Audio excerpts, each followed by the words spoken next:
Assalamu alaikum dear student. Today I will tell you about the practices and methods that every student, if he adopt during academic session, then he can achieve maximum and excellent grade in examination, in board examination. कि ये वो method और procedures हैं कि अगर एक average student या below average students अपने एकेडमिक सेशंस के दौरान अगर वो इन मेथड्स को फॉलो करता है, इन टिप्स को फॉलो करता है, तो वो अपने फेडरल बोर्ड के एग्जाम्स में एक्सीलेंट ग्रेड अबव 80% और अबव 90% तक मार्क्स वो अचीव कर सकता है। और ये जो मेथड और प्रोसीजर्स हैं, this is the result of the fruitful result of outcome of my 18 year experience. कि 18 ईयर्स पढ़ाने के बाद आई हैव ऑब्जर्व मैनी थिंग्स कि अगर स्टूडेंट्स इन चीज़ों को, इन प्रोसीजर को फॉलो करें तो वो फेडरल बोर्ड एग्जाम में एक्सीलेंट मार्क्स, एक्सीलेंट ग्रेड जो है वो ले सकते हैं। अब उसमें बेशुमार चीज़ें, दी कंसंट्रेशन ऑफ स्टूडेंट्स, स्टूडेंट्स की कंसंट्रेशन कितनी है क्लास में, पार्टिसिपेशन कितनी है, ठीक है। और कुछ चीज़ें ऐसी हैं जिनको स्टूडेंट बिल्कुल इग्नोर कर देते हैं और वो स्टूडेंट की कंसंट्रेशन बनाने में बहुत की रोल प्ले करती हैं। These things play a very important role in developing the concentration of student in their subjects. उसमें सबसे अटेंडेंस है, अटेंडेंस के बाद उसमें प्रिपेयरिंग नोट्स, डिजिटल नोट्स कह सकते हैं या hand written notes of each subjects. उसके बाद सेल्फ असेसमेंट है, उसमें एग्जाम और टेस्ट सिस्टम है। तो I will discuss one by one points कि ये उन स्टूडेंट्स के लिए कि अगर वो सब इन पॉइंट्स को एक दफ़ा देख ले और इन पॉइंट्स को अपने प्रिपरेशन के दौरान, अपने पूरे एकेडमिक ईयर्स के दौरान इनको अपने माइंड में रखें तो वो बोर्ड में एक्सीलेंट मार्क्स अचीव कर सकते हैं।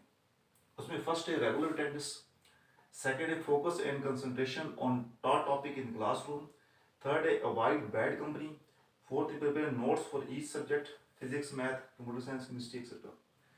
Fifth, listen tutorial videos of course topic by using internet or YouTube. 6, group study. 7, self-assessment. 8, stay relaxed, positive and work hard. 9, active participation in college exam. 10, know your weakness or weak area. And last point is share your problem with experienced teacher or tutor.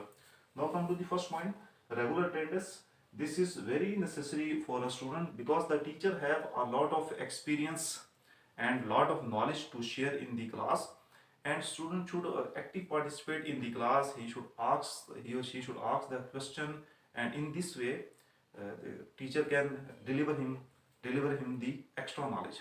कि class की attendance must है, class की regular attendance से student के अंदर एक confidence भी पैदा होता है। बट आई हैव सीन कि समटाइम्स बहुत स्टूडेंट्स रेगुलर भी होते हैं लेकिन उनकी जो पार्टिसिपेशन है वो क्लास में एक्टिव नहीं होती।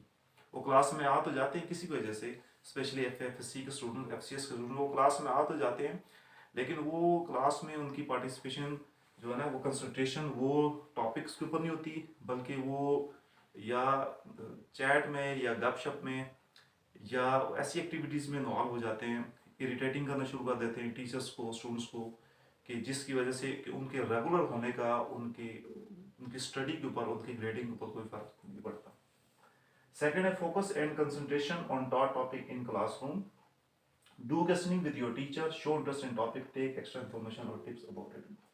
Second is important thing कि कोई भी आपको टॉपिक्स पढ़ाया जा रहा है, whether it's related to computer sciences or any other sciences, physics, chemistry, mathematics, student को सबसे पहले जो टॉपिक पढ़ाया जा रहा है उसके ऊपर कंसंट्रेशन करनी चाहिए और उस टॉपिक को अंडरस्टैंड करने की कोशिश करनी चाहिए जिस भी लेवल पर अंडरस्टैंड कर रहा है, और उसमें से question he should ask, question generate करके टीचर से पूछने चाहिए कि इसमें अगर इस चीज़ को ऐसे किया जाए तो उसका क्या आंसर है। और अगर जो स्टूडेंट्स अपने आप को बहुत वीक समझते हैं या वो थोड़े से, उनका माइंड इतना शार्प नहीं है, वो उन क्वेश्चन को वैसे ही नोट कर लें और टीचर से अलग टाइम लेके भी आप टीचर से उनको डिस्कस कर सकते हैं और उन क्वेश्चन को पूछ सकते हैं।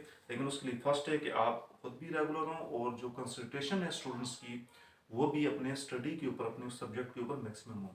यानी फर्स्ट थिंग इज कि आप क्लास में रेगुलर हैं, एंड सेकंड थिंग इज कि आपकी जो कंसंट्रेशन है उस सब्जेक्ट के ऊपर वो आपकी कंसंट्रेशन होनी चाहिए। और अगर आपको कोई टॉपिक समझ नहीं आया, अगर आपका कोई क्वेश्चन आप दोबारा पूछना चाह रहे हैं और आपने क्लास में क्वेश्चन नहीं पूछा, तो आप बाहर जब टीचर से और रिसर्च टाइम में या वैसे भी किसी टाइम में, एक्स्ट्रा टाइम में भी आप जाकर टीचर से वो आप पूछ सकते हैं कि सर ये इस टॉपिक में ये भी क्वेश्चन जनरेट हो सकता है, एक पॉजिटिव वे में आप उसको पूछ सकते हैं और आप उसको नोट कर सकते हैं। लेकिन इन दोनों चीज़ों के लिए मस्ट है कि आपको क्लास में बैड कंपनी से अवॉइड करना चाहिए। आमतौर पे क्लास में कुछ ऐसे स्टूडेंट्स होते हैं जो कि खुद भी नहीं वो स्टडी में इंटरेस्ट लेते और बाकियों को भी वो इरिटेट करते हैं, जिसकी वजह से एक इन्वायरमेंट डिस्टर्ब होता है और उसका रिजल्ट, उसका इम्पैक्ट जो है ना वो उनके बोर्ड के रिजल्ट में बहुत ज़्यादा पड़ता है और वो बाद स्टूडेंट्स खुद भी फेल हो जाते हैं और बाकी जो उनके साथ अटैच होते हैं उनको भी वो इरिटेट करते हैं और उनको भी वो उनका जो फोकस है वो बार बार उसको डिट्रैक्ट करते हैं। तो third thing is avoid bad company. ठीक है। अच्छा, फोर्थ जो सबसे इंपॉर्टेंट थिंग है जो बहुत ज़्यादा स्टूडेंट मिस करते हैं, ठीक है, और ये I gain this thing from my own experience, कि prepare notes for each subject physics, mathematics, computer science and hand written short summarise notes, active participation, and this is very important factor for exam point of view कि concentration develop करने के लिए कि आप तमाम subjects के, computer sciences के, physics के, मैथमेटिक्स के, केमिस्ट्री के, इंग्लिश के, आप नोट्स प्रिपेयर करें और अच्छे नोट्स प्रिपेयर करें। ठीक है। अब जब आप उस नोट्स को क्लास में प्रिपेयर करते हैं, साथ साथ क्लास में आप उसको नोट करते हैं, टीचर जो भी टॉपिक या पॉइंट समझा रहा है, अगर वो बुक से ओके डन, उसके बावजूद कई ऐसी डेफिनेशंस होती हैं, कई ऐसे न्यूमेरिकल्स होते हैं, कई ऐसे प्रोग्राम्स होते हैं जो कि आपके कोर्स कंटेंट्स में या बुक में कोर्स कंटेंट से रिलेटेड होते हैं लेकिन आपकी बुक टेक्स्ट बुक में नहीं होते। तो वो टीचर अगर आपको वो एक्सप्लेन कर रहा है, वो उसको समझा रहा है, तो आप उसके प्रिपेयर उसकी प्रॉपर नोट्स तैयार करें और नोट्स में उसको मेंशन करें। और जो आप क्वेश्चन रेस कर रहे हैं टीचर से, उसको भी आप नोट्स में लिखें, उसको भी आप लिखें। जब आप हैंड रिटन नोट्स तैयार करेंगे और घर जाके इस अपने तैयार करदा नोट्स को रिवाइज करेंगे, तो आप देखेंगे कि आपके उस टॉपिक के ऊपर कंसंट्रेशन और ग्रिप जो है ना आपकी बहुत ज़्यादा हो जाएगी। तो ये पॉइंट बहुत ज़्यादा स्टूडेंट मिस करते हैं, जिसकी वजह से क्लास में तो उनको एक टॉपिक समझ आ जाता है लेकिन घर जाके वो उस टॉपिक को रिवाइज नहीं करते। ठीक है। मोस्टली स्टूडेंट मैंने देखा है कि वो मैथ्स भी समझ लेते हैं, फिजिक्स भी समझ लेते हैं, कंप्यूटर की प्रोग्रामिंग भी समझ लेते हैं, वो क्लास में हर चीज़ में एक्टिव होते हैं, लेकिन घर जाके वो उसको ना तो वो रिवाइज करते हैं और ना वो नोट्स तैयार करते हैं। ठीक है। और जब क्योंकि नोट्स तैयार नहीं किया है तो आपकी जो मेमोराइजेशन है वो एक दो दिन बाद वो आप चीज़ जो आपने समझी वो आप भूल जाते हैं। ठीक है। तो ये बहुत इंपॉर्टेंट फैक्टर है। ठीक है। और इसको आप फॉलो करें, आप देखिएगा कि एक एवरेज स्टूडेंट, ये ब्लो एवरेज स्टूडेंट से अगर वो इस प्रैक्टिस को फॉलो करें तो आप देखिएगा कि वो ड्यूरिंग 1 ईयर आफ्टर एग्जाम्स वो इजीली एक्सीलेंट ग्रेड तक जा सकता है। ठीक है। कि आप अपने तमाम टॉपिक्स के सीक्वेंस वाइज तमाम सब्जेक्ट के आपके पास नोट्स होने चाहिए, वो आप उसके लिए अलग रजिस्टर ले लें। ठीक है। डिजिटल नोट्स भी हो सकते हैं लेकिन जो अफादियत जो इंपॉर्टेंस हैंड रिटन नोट्स की है वो डिजिटल नोट्स की नहीं है। और हाथ से जो आपने चीज़ लिखी है, तहरीर की है, वो आपके माइंड में काफ़ी देर उसका इम्पैक्ट रहता है, वो आपको याद रहती है। तो ये मैंने कई ऐसे स्टूडेंट्स को देखा है जो कि बहुत कॉम्पिटेंट है और मास्टर MS लेवल तक वो अपने हैंड रिटन नोट्स प्रिपेयर करते हैं। इवन हमारे जो डॉक्टर्स जो MS लेवल पर पढ़ा रहे होते हैं, जो हमें टीच कर रहे होते हैं, वो भी बेशुमार टॉपिक्स के हैंड रिटन नोट्स तैयार कर रहे होते हैं। तो ये पॉइंट नंबर 4 बहुत इंपॉर्टेंट है, ख़ास तौर पे तमाम स्टूडेंट्स के लिए और उन वीक स्टूडेंट्स के लिए, कि वो डेली बेसिस पे नोट्स तैयार करें, घर जाके रिवाइज करें और उसमें जो पॉइंट्स कुछ ऐड करें, टीचर से डिस्कस करके फर्दर उसमें पॉइंट्स ऐड करें। इस तरह उनकी कंसंट्रेशन भी बढ़ेगी और उनकी सब्जेक्ट के ऊपर ग्रिप भी बढ़ेगी। पॉइंट 4 के बाद now come to the point 5 कि अब आप देखते हैं कि listen tutorial videos of course topic by using internet और यूट्यूब। आप देखते हैं कि कुछ टॉपिक्स ऐसे हैं जिनको आपने टीचर से पढ़ लिया है, आपने टीचर ने आपको समझा दी कोर्स कंटेंट्स के उस तनाज़र में, लेकिन उस वो टॉपिक में बहुत ज़्यादा पोटेंशियल्स हैं। वो फिजिक्स के भी हो सकते हैं, कंप्यूटर साइंसेस के भी हो सकते हैं, जिस तरह क्लाउड कंप्यूटिंग है या इंटरनेट ऑफ थिंग्स हैं, या उसमें ग्रेड कंप्यूटिंग्स है, या उसमें साइबर सिक्योरिटी है। आप देखते हैं कि आपने अपने कोर्स में पढ़ लिया लेकिन उस टॉपिक के आपको फर्दर आप नॉलेज गेन करना चाहते हैं या एक्सपर्टीज गेन करना चाहते हैं, या इवन आप अपने सब्जेक्ट की कोर्स रिलेटेड चीज़ों के भी वीडियोस देखना चाहते हैं, तो आपके पास एक बहुत बड़ा बेनिफिट्स है कि इंटरनेट यूट्यूब पर बेशुमार प्रोफेसर्स की, टीचर्स की वीडियोस मौजूद हैं। ये ट्यूटोरियल वीडियोस हैं जो कि आपके कोर्स से रिलेटेड है, आप उनको चला के देख सकते हैं, इनको बार बार देखें, इनको बार बार सुने। सिर्फ सुनने से, लिसनिंग और वीडियोस देखने से क्या होगा कि उस टॉपिक की बेशुमार आपके जो कंसेप्ट्स हैं वो क्लियर होंगे। ये एक्स्ट्रा नॉलेज के लिए भी हो सकते हैं और ये इसलिए भी हो सकते हैं कि आप यू कैन आस्क और get knowledge from the expert और from the professor in that field. तो इसका पर्पस ये है कि जो आप यूट्यूब के ऊपर या फेस मल्टीमीडिया के ऊपर जो आप अपना टाइम वेस्ट करते हैं, बजाय आप टाइम वेस्ट करने के आप उस टाइम को अपने एजुकेशन पर्पस के लिए यूज़ करें और इन मल्टीमीडिया ऐप्स को, इंटरनेट को, यूट्यूब को अपने एजुकेशन के लिए अपनी कैश करें। और इसी सूरत में पॉसिबल है कि आप अपने सब्जेक्ट से रिलेटेड वीडियोस देखें, ट्यूटोरियल वीडियोस देखें, ठीक है। और अगर आपको कोई किसी टीचर की, किसी प्रोफेसर की वीडियोस बहुत अच्छी लगती है तो बेस्ट वे अगेन कि आप उसको नोट कर लें और आप उसको किसी बुक में या रजिस्टर में जो आप नोट्स बना रहे हैं वहाँ नोट्स करें। अगर आप नोट नहीं करेंगे तो कुछ अर्सा तो आपको ये चीज़ याद रहेगी, लेकिन उसके बाद अगेन ये चीज़ आपको भूल जाएगी। Number 6, group study. देखिए आप इंजीनियरिंग में या मेडिकल में या एफसीएस में ग्रुप स्टडी इसी सूरत कामयाब है कि आपका जो ग्रुप है वो कॉम्पिटेंट स्टूडेंट्स का है, 2-3 अच्छे स्टूडेंट्स हैं, उनमें अगर एक ऐसा स्टूडेंट भी वो वीक भी लेकिन वो पढ़ना चाहता है तो वो अपनी बेशुमार प्रॉब्लम्स और कुछ चीज़ें शेयर कर सकता है कॉम्पिटेंट स्टूडेंट से। और वो उन स्टूडेंट्स को चाहिए कि वो उसके साथ हेल्प कर दें और उसके साथ स्टडी में और कोर्स में हेल्प कर दें। इस तरह वो नॉलेज शेयरिंग होगी। और इसके लिए मस्ट है कि वो बैड कंपनी नहीं होनी चाहिए। ये नहीं कि पूरा ग्रुप डी ट्रैक हो गए और उट टांग एक्टिविटीज़ में लग जाए, एक्स्ट्रा एक्टिविटीज़ में लग जाए जिसका स्टडी से कोई फ़ायदा नहीं हो। तो ग्रुप स्टडी भी स्टूडेंट्स का जो स्टैंडर्ड है, स्टूडेंट की जो लर्निंग आउटकम्स बढ़ाने में बहुत मेन रोल प्ले करती है। लेकिन keep in mind that group should be consist of competent students. 7 point है, ये बहुत इंपॉर्टेंट पॉइंट है, सेल्फ असेसमेंट। अब दो तरह की असेसमेंट है, एक फॉर्मल असेसमेंट है, एक नॉन फॉर्मल असेसमेंट है। Formal assessment, take your own exam on weekends, कि आपने एक सब्जेक्ट, फर्स्ट सब्जेक्ट चैप्टर से उसके आपने एक चैप्टर उसका तैयार किया है, ठीक है, आपने उसके नोट्स बनाए। अब आप उसके वीकेंड पे या मंथ में एक दिन आप उसका टेस्ट, खुद आप उसका टेस्ट किस तरह लेते हैं कि आप वीकेंड में आप उसके जो इंपॉर्टेंट क्वेश्चन लिखते हैं एक दिन वीकेंड पे बैठ के, सैटरडे संडे, ठीक है, और उसका आंसर आप लिखते हैं शीट्स के ऊपर, ठीक है। अब आप खुद ही अपना टेस्ट ले रहे हैं, आप खुद ही उसका आंसर लिखते हैं शीट्स के ऊपर और अपना एक टाइम मेंशन कर देते हैं कि यार सैटरडे संडे 10 से 11 या 10 से 12 बजे तक ये मेरा टेस्ट होगा, अपना टेस्ट। आप खुद ही अपने एक चैप्टर का, दूसरे चैप्टर का आप टेस्ट लेते हैं और इंपॉर्टेंट क्वेश्चन लिखते हैं और उसके आंसर लिखते हैं, ठीक है। और आफ्टर 1 और 2 आवर्स, एक 2 घंटे के टेस्ट के बाद आप 10 मिनट रिलैक्स करें और अपना टेस्ट चेक करें खुद। अब आप बुक खोल के खुद उसको चेक करें, एग्जामिन करें अपने आप को कि आपने कौन कौन सी मिस्टेक्स की हैं और जो कि फेडरल बोर्ड में या जो कि बोर्ड के एग्जामिनेशन में आपको मिस्टेक नहीं करनी चाहिए, ठीक है। एक तो फॉर्मल है, सेकंड है नॉन फॉर्मल। अच्छा, फॉर्मल की अपनी इंपॉर्टेंस है कि आपको असेसमेंट हो जाती है कि आपके किसी सब्जेक्ट की, मैथमेटिक्स की है, फिजिक्स की है, कि कितनी ज़्यादा तैयारी है। सेकंड है नॉन फॉर्मल। नॉन फॉर्मल में ये कि आप डेली बेसिस पे कर सकते हैं कि आपने कोई भी टॉपिक प्रिपेयर किया है तो आप एक रफ पेज लें, रफ रजिस्टर लें, उस टॉपिक की हेडिंग दें और जो भी आपके माइंड में उस टॉपिक से रिलेटेड चीज़ है उसको आप पेज पे नोट करना शुरू कर दें। जब आप उसको पेज पे नोट कर लेंगे, जब आप देखेंगे कि एक खास पॉइंट पे जाके आप रुक गए हैं, अब आपको आगे नहीं समझ आ रहा तो आप वहाँ रुक जाएं, फिर आप उस पेज को लें और अपनी टेक्स्ट बुक को लें और आप उसको टैली करें, कंपेयर करें कि भाई आपने कहाँ कहाँ आपने मिस्टेक्स की हैं और कहाँ कहाँ आपने इंपॉर्टेंट पॉइंट मिस कर दिए।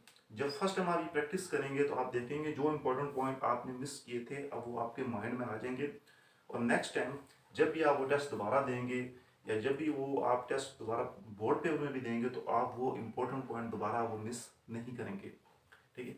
यानी अपनी असेसमेंट खुद करना है, इससे आपको अपने वीक एरियाज का खुद पता चल जाता है कि ये पॉइंट या ये फार्मूला मैंने स्किप कर दिए। Point number 8, stay relaxed, positive and work hard. Follow strictly timetable, game, physical activity. अब स्टडी को इतना अपने ऊपर आपने सवार नहीं कर लेना कि आप बहुत ज़्यादा टेंस हो जाएं और आपकी तमाम एक्टिविटीज़ जो हैं वो ख़त्म हो जाएं। अपना एक टाइम टेबल पर बनाएं and follow your time table, अपने टाइम टेबल को, स्केड्यूल को फॉलो करें, ठीक है। और उसमें आपकी गेम भी होनी चाहिए, गेम और फिजिकल एक्टिविटी मस्ट है कि आपके शाम को 1 घंटा आपकी गेम, आप उसमें कोई भी गेम खेल सकते हैं, आप उसमें आप फुटबॉल खेल सकते हैं, क्रिकेट खेल सकते हैं या एक्सरसाइज कर सकते हैं। शाम की इवनिंग की 1 घंटा आपकी गेम और फिजिकल एक्टिविटी आपके माइंड, फिजिकल माइंड की हेल्थ के लिए और आपकी स्टडी के लिए बहुत ज़रूरी है। जब आप 1 घंटा फिजिकल एक्टिविटी करके आएंगे तो आपका जो कंसंट्रेशन लेवल है पढ़ाई का और स्टडी का, फोकस का, वो बहुत ज़्यादा हाई हो जाएगा, ठीक है। तो 1 घंटे के लिए गेम और फिजिकल एक्टिविटी, ठीक है, इसको आप डिवाइड भी कर सकते हैं कि आप आधा पौना घंटा सुबह कोई गेम कर लें या जॉगिंग कर लें और आधा घंटा आप शाम को। तो ये फिजिकल एक्टिविटी गेम जो है ना, ये आपके स्टडी के जो लेवल है, कंसंट्रेशन लेवल है, फोकस लेवल है, उसको इंक्रीज कर देती है। Point number 9, active participation in college exams.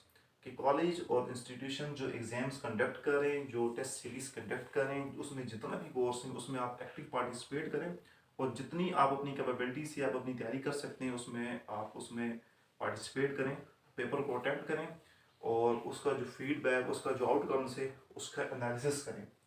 ठीक है। और उससे क्या होगा, एक्टिव पार्टिसिपेशन से क्या होगा कि you should know your weakness. जब आप एक्टिव पार्टिसिपेट करेंगे तमाम एग्जाम और टेस्ट में, तो आप देखेंगे कि आपको मालूम हो जाएगा कि किन सब्जेक्ट्स में आपकी ग्रिप अच्छी है और किन सब्जेक्ट्स में आप वीक हैं, और किन सब्जेक्ट्स में टीचर के अकॉर्डिंग आप बहुत ज़्यादा वीक हैं।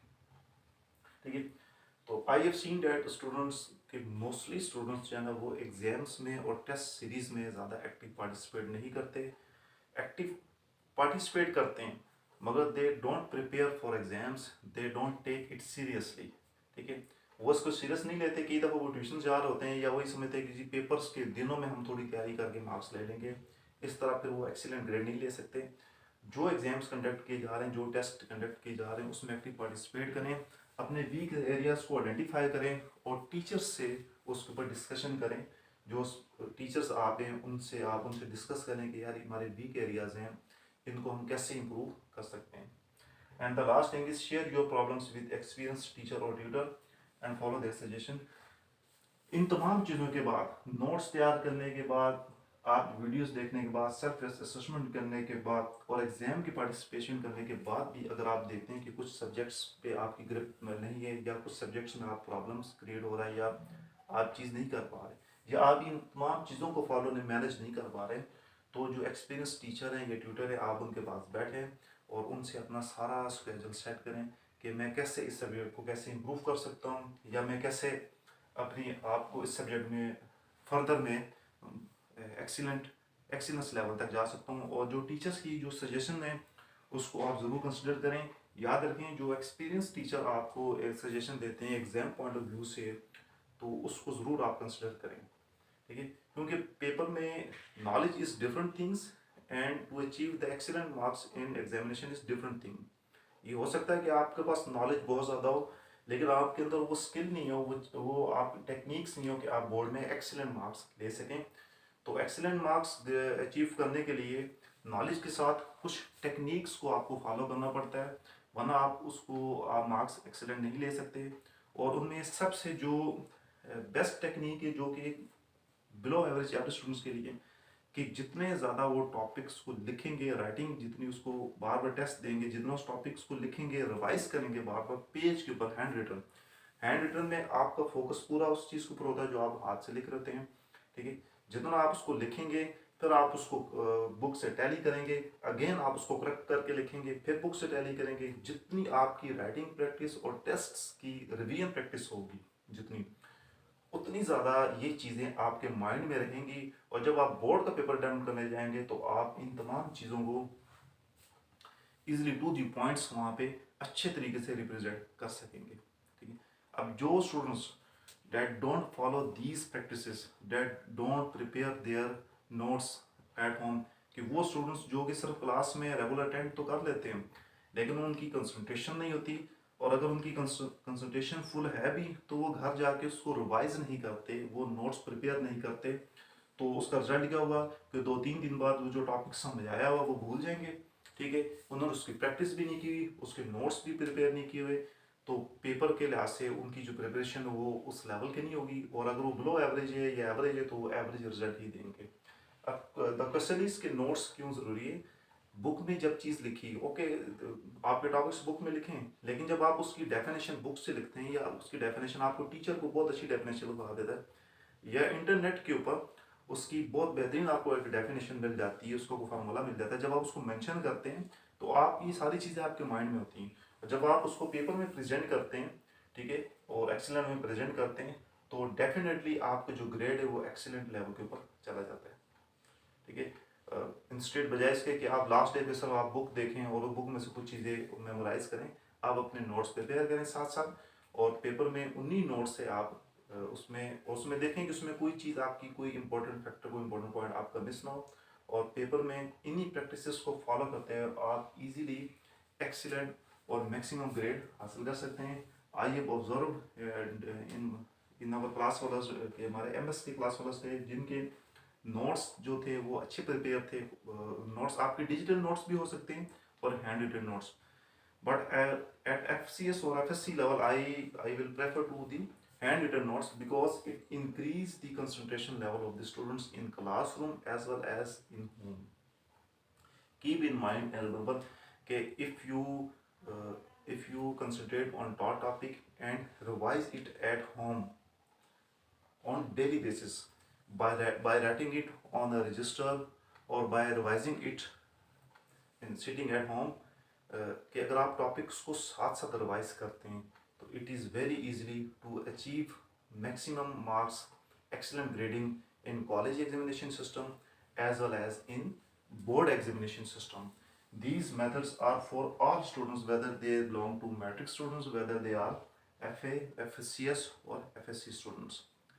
So hopeful you will understand these points and you will consider it throughout your academic sessions so that you can achieve maximum marks, and any query regarding this you may ask.